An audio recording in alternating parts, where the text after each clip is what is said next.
Sugar patient sweet తినకూడదు తినకూడదు అంటారు. ఎవరు చెప్పారు? ఎందుకు తినకూడదు? అద్భుతంగా తినొచ్చు. నాని చూడండి ఇవాళ మరో అద్భుతాన్ని సృష్టించింది. నేనే నిన్న అడిగాను, నాని కొంచెం హనీ వేసి ఏమైనా చేసి పెట్టమని. ఏమొద్దు, నేను చేసి పెడతానని ఇవాళ బూడిద గుమ్మడికాయ, క్యారెట్, బీట్రూట్ పల్పు తీసుకుని ఆ పల్పుని డ్రై ఫ్రూట్స్ మిక్స్ చేసి కొద్దిగా ఒక హాఫ్ ఖర్జూర దాంట్లో కలిపేసి కొంచెం కొబ్బరి పొడిలో ఇట్లా రోల్ చేసినట్టు చేసి ఆ వండిచ్చింది నాకు. అబ్బా, అద్భుతం అద్భుతం, ఇక అంతకంటే అద్భుతం ఏం లేదు. దానిలో నుంచి వచ్చిన జ్యూసు నాని కొంచెం తాగింది, నేను కొంచెం తాగాను.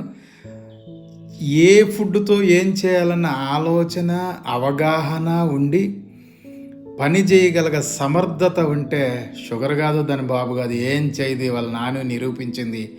ఎన్ని చేసినా నాని చిన్న చిన్న తప్పులు ఇవాళ మళ్ళీ నన్ను తిట్టింది కొంచెం.